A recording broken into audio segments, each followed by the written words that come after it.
Hey there guys, and welcome back to Mana Down Under. Today we are covering Estrid the Masked. So this is not the precon deck. Think of it more of an upgrade or Estrid on roids. I want to look at how to build the commander, how abusive we can make her, what works well in the deck, and this is a commander deck idea. So like always, it's just me suggesting things that you might want to include in the deck, how to build it. It's not a hardcore deck list, I like to leave a bit of variance for other players. So let's look at Estrid. Estrid is a 4 mana Bant commander. She's a planeswalker, 3 loyalty. +2, untap each enchanted permanent you control. Neg 1, you create a white aura token named the Mask. You may enchant any permanent, and it has Totem armour. Neg 7, which is pretty much replenish, a $100 reserveless card. Neg 7, mill 7, then you may put all non-aura enchantments from the graveyard to the battlefield, and then all aura enchantments from the graveyard to the battlefield, because you can do it in that correct order. So she's got a lot of abusive mechanics built in. She's got unique mechanics. Totem armor for a permanent we've never seen before. It's always been creature based and very limited at that too. So she has a lot of potential. So these 4 enchantments here change the deck up greatly and they break it very quickly. Leyline of Anticipation is probably my favorite. Most enchantment decks in Commander, they play at main phase 1 and 2, their sorcery speed.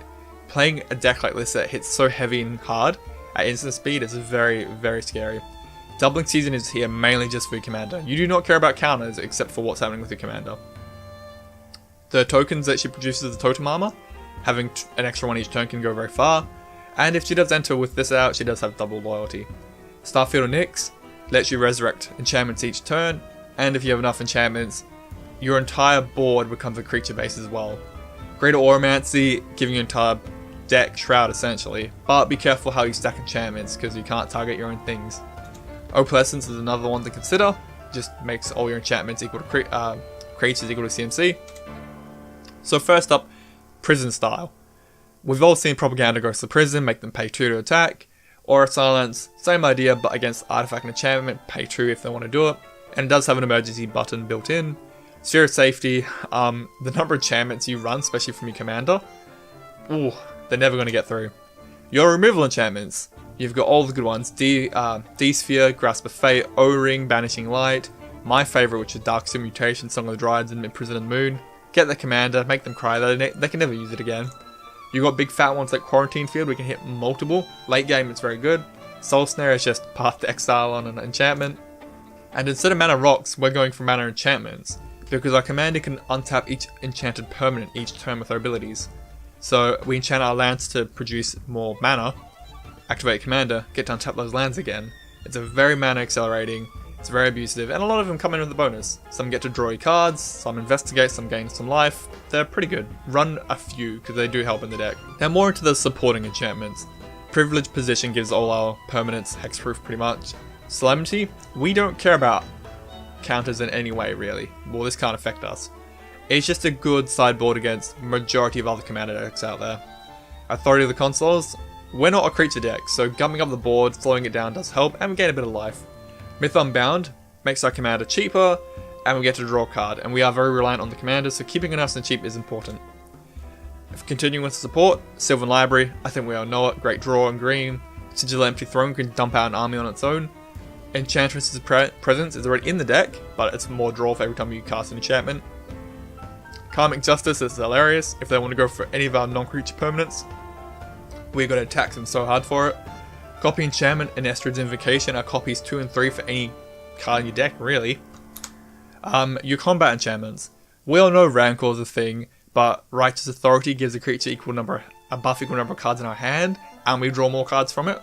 Ancestral Mask is, God, if you leave it unchecked, it can win you the game. You want all your Umbras. I like Octopus Umbra and Bear Umbra, they're already in the deck, but run as many as you want. They are good for a reason, they did see play at the time. The Sage, big draw, big buff, can't go wrong. Eldrizing Inscription, I think we've all seen it before in Commander, and we can cheat it out for free in this deck quite easy. Now, more of punishment enchantments. I love stealing effects in Commander, always funny. It's good to watch other people squirm while you're using their cards, it's fun. Remember, you don't need friends in Commander, so play Infect. Corrupted Consensus, steal their commander, give it Infect, attack them with it, win the game. Control Magic, we all have seen it before. Bonus points if you go for Trace Nielsen artwork, and on that, Ristic Study by Trace Nielsen. And merging both of these make your opponent have to think a little bit harder whenever they want to do something. They want to play a spell? I might let they might let you draw a card. They want to play a land, you're probably going to play a land. Now to the creatures. Everyone knows that enchantment themed decks have a lot of draw through these creatures. Run as many as you want, probably more the better, because you can load these up with enchantments, make them big threats to deal with. Core Spirit Dancer probably being the better option, because she gets +2/+2 for each aura attached to her, and your commander can make those auras that we need each turn. And then more enchantment creatures. So the Course of Crucifix, we've all seen it before, big standard card back in the day. Gets us through the top of our deck a bit quicker, we gain some life, can't go wrong. Any other archetypes are really good, flying is pretty much unblockable, and the hexproof does help a lot. And especially if they're trying to defend themselves for enchantment removal, removing the hexproof it feels good. Herald of Pantheon, makes the majority of our deck cost 1 less, can't go wrong there, and we gain a bit of life. Now the abusers. So Sun Titan enters the battlefield or attacks. You may return any permanent CMC 3 or less from your graveyard to your battlefield. Most of your enchantment removal is CMC 3 or under. A lot of the deck is CMC 3 or under, can't go wrong. Hannah's Ship Navigator, just pay 3, return any artifact or enchantment from your graveyard to your hand. Like I said, it's better for the bigger ones, really. Bruna, the Light of Alabaster, she's already in the deck by default, I think, but whenever she attacks a block, you may put any number of auras from the battlefield, graveyard, your hand, wherever they may be, onto her. Load her up Voltron style. Sovereigns of the Lost Alara. I think people forget about this card sometimes. Whenever a creature attacks alone, search your library for an aura card and enchant that creature with it. A lot of people do just go and get Eldride's Conscription. Sure, the creature's already attacked, so I think you've already missed your Annihilator trigger, but giving a creature +10/+10 and trample is a pretty good blowout. And then we have Silent Sentinel. Whenever it attacks, you can resurrect any enchantment. Great for the big, fat, expensive ones. Heavenly Blade Master is the lord of the deck. It buffs all your other creatures equal to number of auras equipped to her, and equipment, but we don't use equipment, so. Ajani Chosen, every time an enchantment enters the battlefield under your control, you get a token. So it works well with the Blade Master. You can go wide and go tall at the same time. Aegis of the God, it's just hexproof on you as a player, protection from mill, burn, curses, that's just why it's here. Then your beaters. You want creatures with hexproof and trample built in, that's ideal. So Carnage Titan is probably the best in the deck. Can't be countered, trample and hexproof, big fat body. Load it up with all your combat enchantments and away you go to victory. Elderwood Scion doesn't have hexproof, but it makes it more expensive for your opponent to deal with it. And it makes it cheaper for you to buff it up. And as lifelink. The Aura Nihilid, he doesn't care about being equipped himself. He just gets the buff longer on the battlefield, and it includes your opponents. Celestial Ancient is just a big old fat flight that can blanket your whole team with counters every time you play an enchantment. Now into the supporting role. Open the vaults, resurrects all artifacts and enchantments from every graveyard to the battlefield under their owner's control. Be careful, it does talk for your opponent, so don't give them an advantage if you can help it. Replenish is your commander's ultimate, pretty much, but it's about a $100 reserve list card.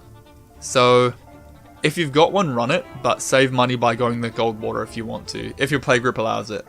My dark secret is I love gold border cards. I don't know why, but I think just because they're a bit different. Winds of Wrath is already in the deck by default. It's your tribal board wipe, but run more, obviously. Run a Wrath of God and maybe Verdict. The Chain Veil. This card breaks the deck very quickly. It's pretty much pay 4 tap, you can use all your Planeswalker abilities again this turn. So the idea is Estrid makes her Aura Mask token, you put it on the Chain Veil, you activate the Chain Veil so you can use her again, then use +2 her, you untap each enchanted permanent you control. Now hopefully you've got some enchant lands out by now, so you can speed up your mana game. You untap them, any other enchantment you've got going on, and the Chain Veil. And then you can keep going and just using it again and again and again. The idea being you could, provided you've got enough mana from enchantments, you can use it as much as you need to build up Estrid to a big number, and then you keep using it again to bring her down with the ultimate. That's pretty good. You got a few tutors in the deck. Open the Armory can get any aura, Enlightened Tutor can get any artifact or enchantment but goes on top of your library. Idyllic is very expensive but because of its small print run, gets any enchantment, puts it straight into your hand, and Plea for Guidance, again, Trace Nielsen, will get you any 2 enchantments, put them straight into your hand. Not too many equipments or artifacts we care about. Helm of the Gods is the only one that directly relates to enchantments. It's good though, it's persistent, it stays on the board, keeps that buff going. Helm of the Host I did say would be in every video ever now, pretty much. There's a lot of good creatures that you care about, having more will never hurt. And lands, you don't really care about lands too much, The only land that is good in the deck is Sarah Sanctum, and I do not blame you for not playing it. It's $150 US, reserve list as well. If you got one, it's very powerful in the deck, gets you ahead of the game, but just run a nice, fair, even land base. And like always guys, there's probably plenty of cards I haven't mentioned that do work in the deck. Maybe run your Spirit Mantle reversing more creatures, Indestructible, the Curator's one for a bit more hate on your commander. If you want to go that full Voltron style, try the Aurancers guys, it really buffs the creature big. Enchanted Evening I would run in the deck. Does make a bit confusing sometimes if everything's an enchantment. You have to add up everything every time you care about combat, equal number of enchantments, whatnot. Mirai's Wake, double up your mana and buff your creatures. Aura Thief is hilarious if you can get it killed somehow. And maybe your Seals for more removal. There's plenty of cards around the deck, and I think I noticed very quickly when I was building the deck. This deck I've got here today is more of just an all-round enchantment deck. But there's a lot of ways to build the deck. A lot of different ways to go with it. So let me know guys, how do you want to build the deck? How have you built the deck? Any cards that you want to recommend or whatnot? And just let me know guys, I want to see what people are doing with it. Alright, have a good one. Thanks for watching guys. Please remember to like and sub and click the bell icon for notifications, it's greatly appreciated. And if you have any deck or video ideas, just suggest them down below. And have a good one guys.